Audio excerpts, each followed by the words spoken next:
근데 오늘 하나 여쭤보고 싶은 거는 246만 명이 투약 가능한 2,200억 원어치를 수사해서 압수했다 이런 거죠? 네, 그렇습니다. 상조도 부족한데 왜 수사에서 손을 떼게 한 거죠?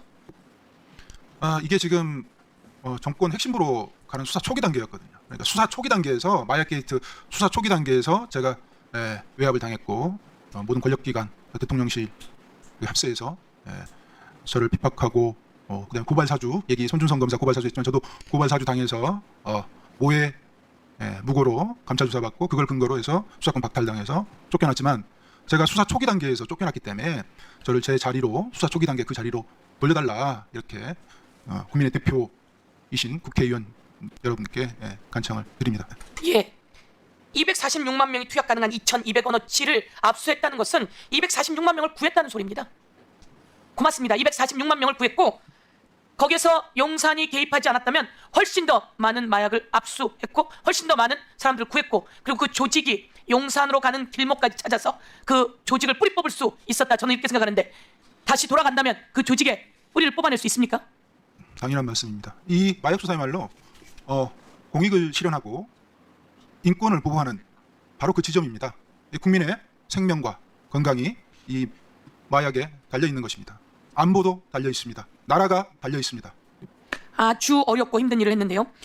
심우정 검찰총장 우리 수사할 때 그 처음 마약 사건이 밝혀질 때 인천지검장이었죠. 네, 인천지검. 그리고 이 내용은 인천세관과 연루되어 있죠.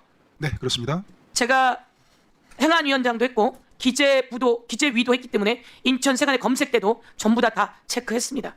그런데 이 검색대를 제대로 통과하지 않고 마약을 온몸에 칭칭 감아서 들어오는 마약쟁이들, 이 마약쟁이들을 인천지검이 적발했는데도 불구하고 다시 출국시켰던 거 아닙니까?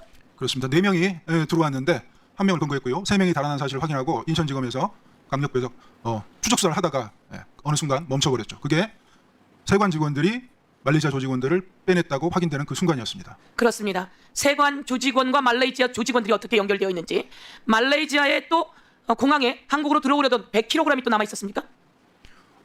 100kg은 제가 수사를 하면서 피의자들의 위챗 대화방을 통해서 제가 확인을 한 거고요. 지금 열린공감 TV에서 김충식 다이어리 수첩에서 23년 11월에 310kg가 또 나왔잖아요. 네. 제가 수사했던 것은 350kg 정도고 지금 김충식 수첩에서 나온 건 310kg고 그 외에 청주와 대전 사이의 공장, 부산 공장 여기에 수백 킬로의 필로폰이 보관되어 있고 이런 것들을 추정해 봤을 때 최소한 1000kg 이상이 국내에 들어와 있고 유통 대기 중이다. 큰일 난다. 이 마약의 여파가 한 달, 두 달 있다 드러나는 게 아니고요. 사회적 여파가 확인이 되고 사회적 폐해가 알려질 때는 1년, 2년 정도는 걸립니다. 예.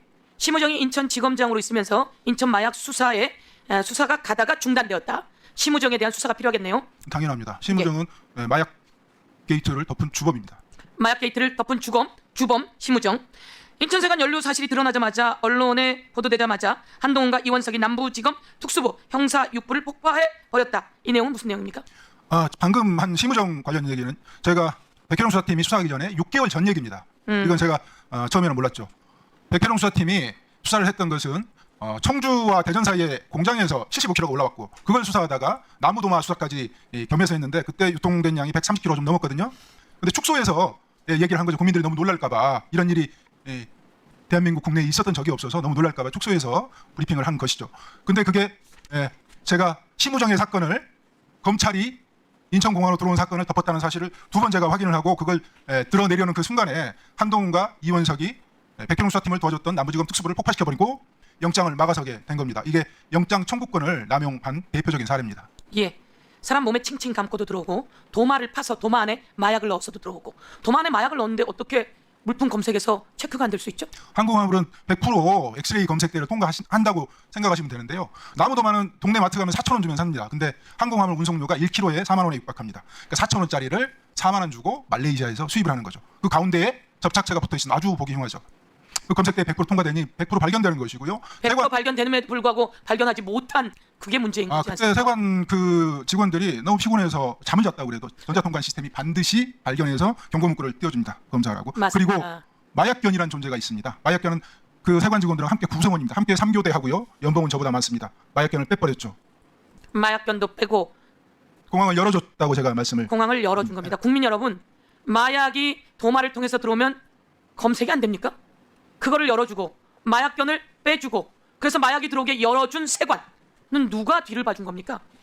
그 뒤를 봐주는 작자들이 당시에 용산이었고 용산에서 관심이 많고 그래서 확실하게 도와주던 경찰서장이 변심해버리고 그리고 대통령실로 승진해서 가고 온갖 조직이 백혜룡 경정의 수사팀을 해체하고 좌천시키고 이 과정에 검찰만 있는 게 아니라는 거죠. 그렇습니다. 우리가 권력기관의 대형, 우리가 검찰공화국 그러면 검찰 떠올리는데 정보 권력기관의 대형이 있습니다. 감시자로서 국정원이 있죠. 국정원이 열어준 겁니다. 공항을. 마무리 말씀해 주시고 예. 맞습니다. 예. 네, 제가 발언 기회를 줘서 감사드리는 말씀드리고요. 이 마약 게이트는 이렇게 보셔야 됩니다. 대통령 내외가 마약 수입을 했다, 마약 독점 사업을 했다. 지금 어떻습니까? 내란을 경험하고 나니 있을 수 있다는 생각이 들지 않습니까? 자, 내란을 하려면 가장 중요한 게 인적 구성이지만 또 두 번째로 중요한 게 똑같이 중요한 게 내란을 수행할 수 있는 운영 자금이죠. 내란을 수행하는 운영 자금이 합법적으로 마련될 수 있겠습니까?